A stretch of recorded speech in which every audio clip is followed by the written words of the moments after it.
Começa agora o Revista TST, o programa do Tribunal Superior do Trabalho com reportagens, entrevistas e quadros especiais. E na sua revista eletrônica de hoje, ano judiciário no TST é oficialmente aberto em sessão do órgão especial. União deve emitir carteira de trabalho para trabalhadores menores de 16 anos, mesmo sem contrato de aprendizagem. No quadro Quero Post, a dúvida de um internauta sobre os direitos do trabalhador terceirizado que atua em órgão público. E ainda, por dentro do TST, saiba mais sobre o Diário Eletrônico da Justiça do Trabalho. Tudo isso e muito mais. O Revista TST está no ar.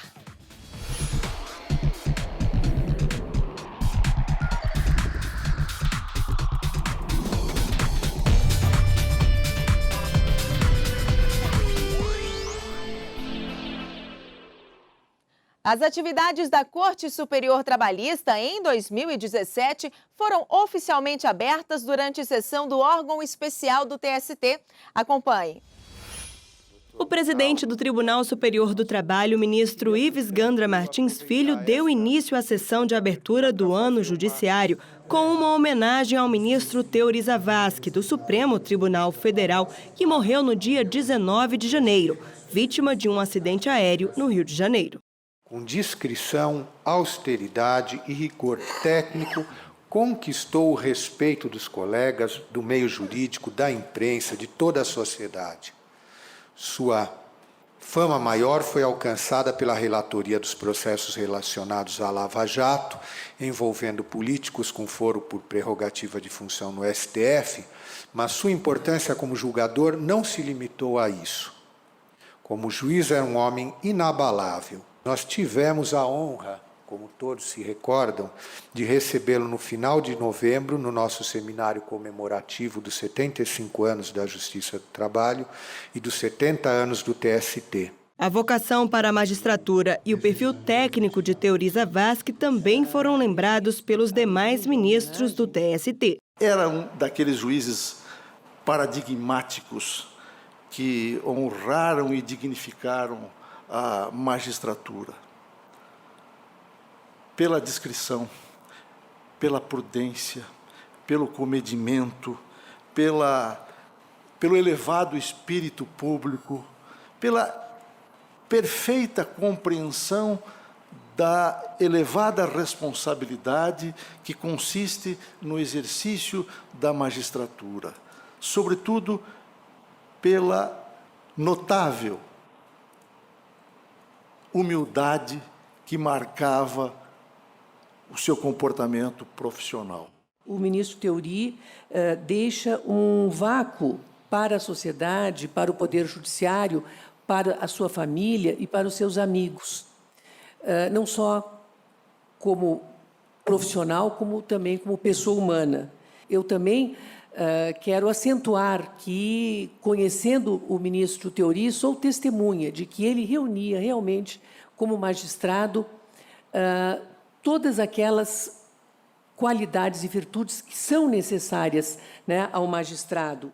Sua Excelência realmente é um símbolo de discrição, atuação, firme vocação para a magistratura, incorruptível, e aqui eu digo no sentido de Robespierre, o incorruptível, e, de certa forma, deixa mesmo um vácuo no Supremo Tribunal Federal. Após as homenagens, o presidente do TST iniciou a sessão anunciando projetos do tribunal para 2017. Entre os destaques estão as novas etapas de implantação do processo judicial eletrônico na Justiça do Trabalho. O PJE vai ser instalado na presidência do TST a partir de março deste ano. Também em março, a terceira turma e a sexta turma do tribunal vão contar com um plenário virtual, ferramenta que possibilita o julgamento de recursos por meio eletrônico. A seção de dissídios coletivos do Tribunal Superior do Trabalho considerou legítima a greve de empregados da Embaixada do Reino dos Países Baixos. E quem tem mais detalhes desse caso é o repórter Anderson Conrado. Olá, Anderson. Olá, Ana. A decisão da seção de dissídios coletivos foi em relação a uma greve que durou 15 dias. Os empregados da Embaixada dos Países Baixos pararam os trabalhos, reivindicando correção salarial, auxílio alimentação de R$ 500 e auxílio transporte. Durante a discussão na SDC, os ministros concordaram sobre a legitimidade da paralisação, mas houve divergência em relação a outros aspectos. É o que vamos acompanhar na reportagem. A decisão de considerar legítima a greve realizada pelos empregados da Embaixada dos Países Baixos reformou o entendimento do Tribunal Regional do Trabalho do Distrito Federal e Tocantins. O processo foi considerado extinto pelo regional por impossibilidade jurídica da pretensão econômica contra pessoa jurídica de direito público, nos termos da orientação jurisprudencial 5 da Seção de Dissídios Coletivos. De acordo com a OJ número 5, em face de pessoa jurídica de direito público que mantenha empregados, cabe dissídio coletivo exclusivamente para apreciação de cláusulas de natureza social. Mas na SDC, a relatora do caso, ministra Maria Cristina Peduzzi, considerou que a paralisação feita pelos empregados da embaixada não foi abusiva. O entendimento da relatora teve como base a Lei 7.783, de 1989, que prevê 3 requisitos para que a paralisação seja considerada legítima: tentativa de negociação coletiva, aprovação da categoria e aviso prévio ao empregador. Declaro a não abusividade da greve. Julgo prejudicada a análise do recurso ordinário da suscitada. Custas pela suscitada isenta na forma da lei. Já em relação à reivindicação de aumento salarial e concessão de benefícios, a relatora entendeu que deveria ser mantida a extinção do processo. Para a ministra, qualquer concessão de direitos, além dos previstos nas leis locais, só pode decorrer de ato praticado no exercício da soberania do Estado estrangeiro. Foi nesse ponto que houve divergência levantada pelas ministras Kátia Magalhães Arruda e Maria de Assis Calcin. Na verdade, eu entendo que a imunidade de jurisdição do Estado estrangeiro em matéria trabalhista caiu porque caiu o costume internacional que vigia até determinada data, né? A própria ONU já patrocinou a realização de um tratado internacional que versa especificamente sobre imunidade de jurisdição dos Estados e ali se excepciona exatamente a questão trabalhista. Portanto, eu tenho uma ligeira divergência de fundamentação quanto à questão da imunidade. A decisão da Seção de Dissídios Coletivos foi por maioria de votos, com ressalva de fundamentação das ministras Maria de Assis Calcin e Kátia Magalhães Arruda, ficando vencido o ministro Maurício Godinho Delgado, reformando assim parcialmente o acórdão que extinguiu o processo sem resolução do mérito, para declarar a não abusividade da greve. E fique atento ao calendário de eventos do Tribunal Superior do Trabalho. Na próxima terça-feira, 7 de fevereiro, a partir das 2 da tarde, o TST vai promover uma audiência pública para discutir se a empresa TAP Manutenção, que comprou uma filial da extinta Varig, é responsável pelo pagamento de dívidas trabalhistas deixadas pela antiga companhia. O debate vai servir como base para o julgamento do incidente de recurso repetitivo de relatoria do ministro Guilherme Caputo Bastos. E no próximo bloco, União deve emitir carteira de trabalho para trabalhadores menores de 16 anos, mesmo sem contrato de aprendizagem.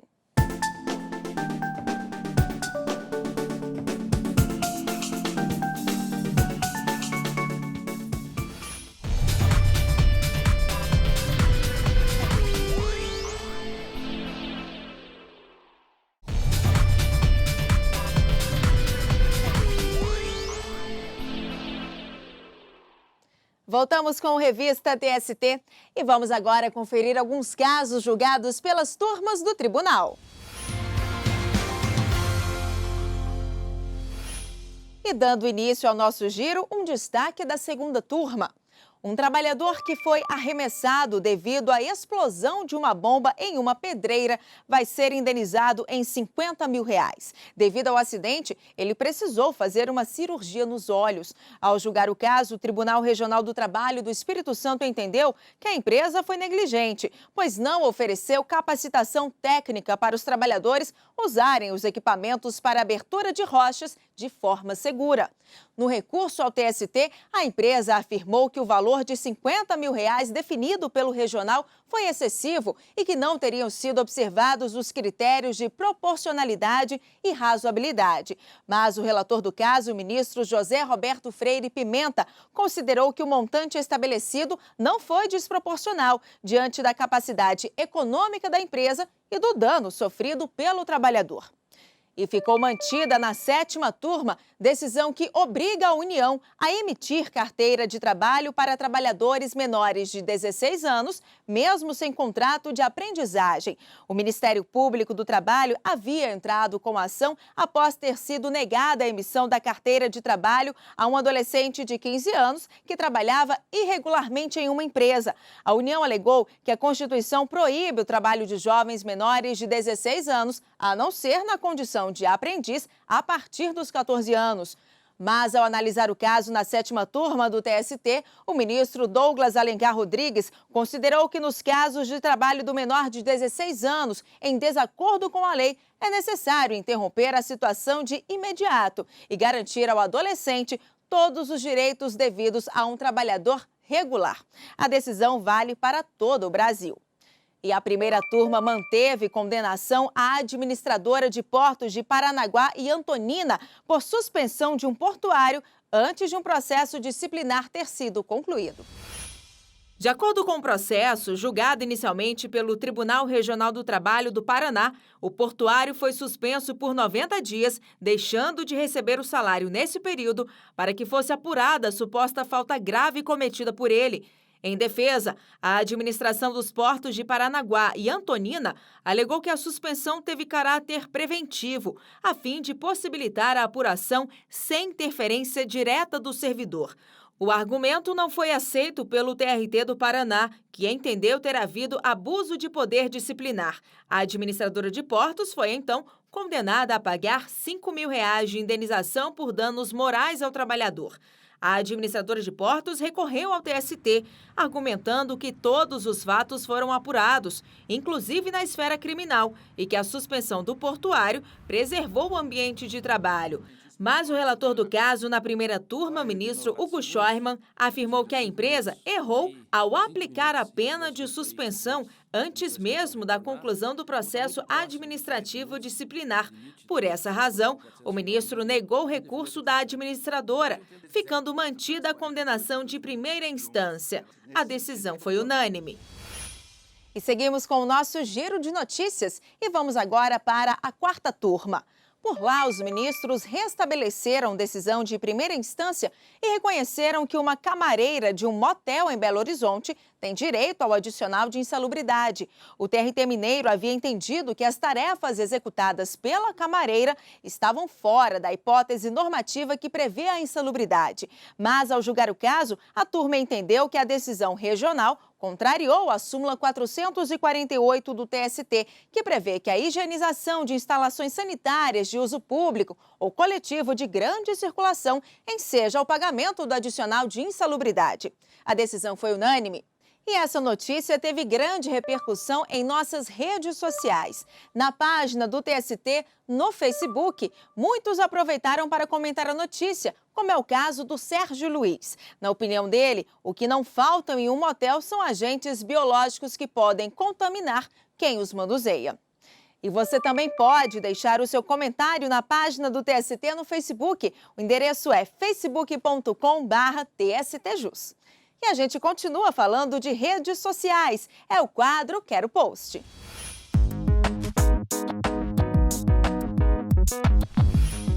E pelo Facebook nós recebemos a seguinte pergunta enviada pela Marcela Sveiter com a hashtag Quero Post.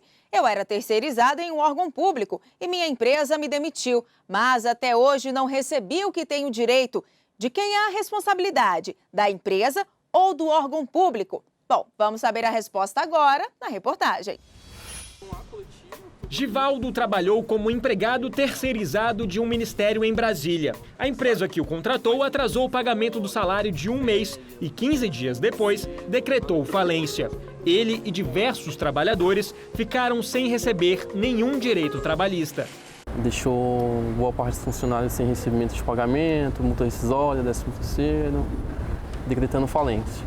Disse que não recebiam repasses dos órgãos públicos para se manter dentro do mercado, né? A princípio, segundo Givaldo, o órgão público não se responsabilizou, mas depois fez um acordo com a empresa prestadora de serviço para pagar uma parte do que era devido. Fizeram um repasse direto por movimentação bancária que foi do salário do mês vigente, porque eles tinham recursos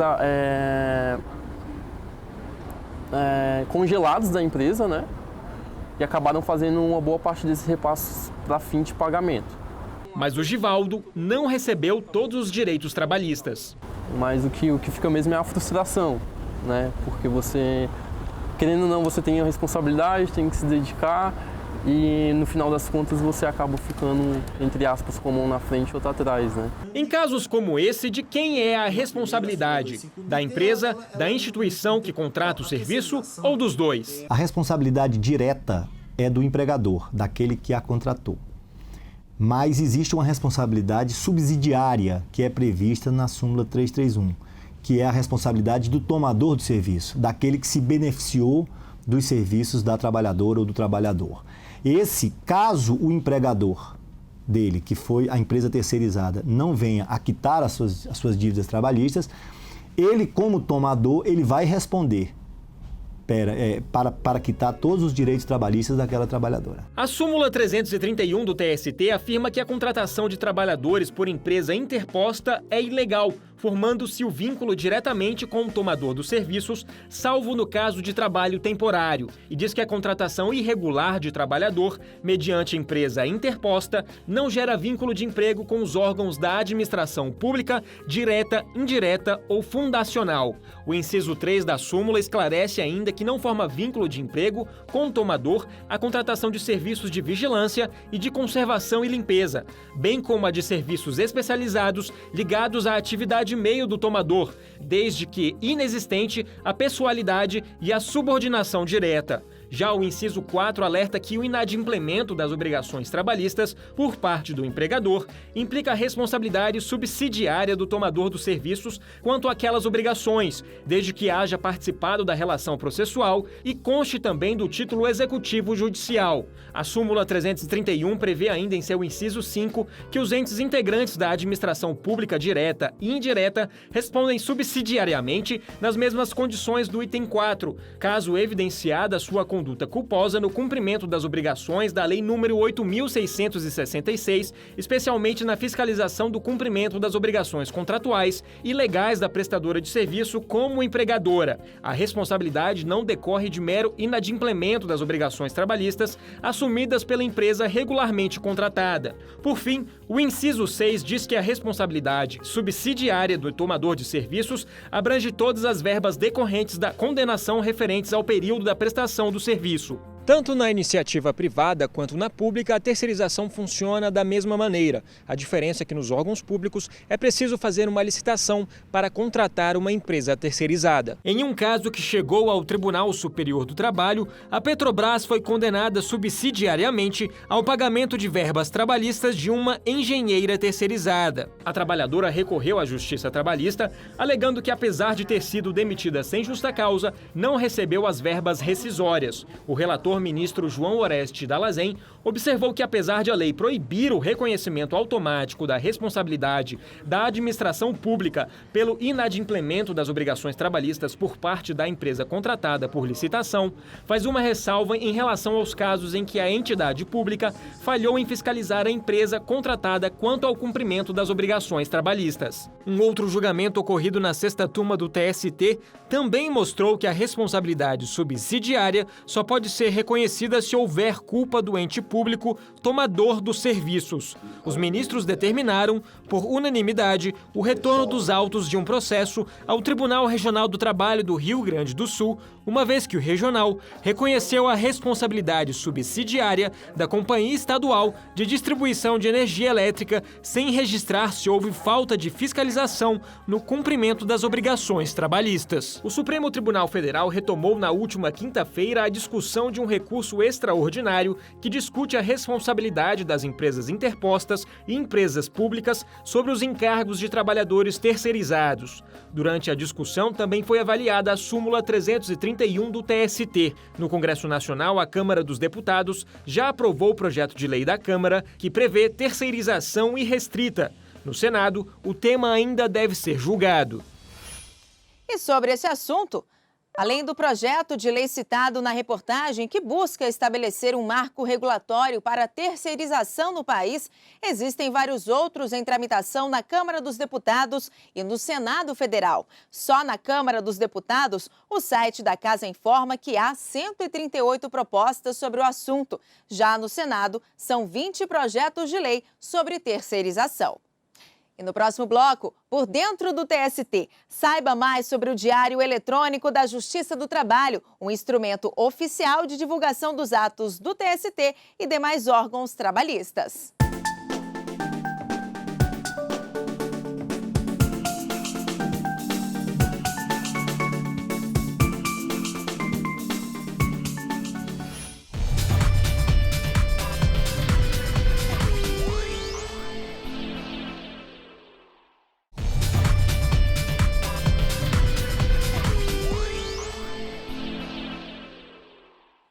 E vamos agora saber um pouco mais sobre o Tribunal Superior do Trabalho.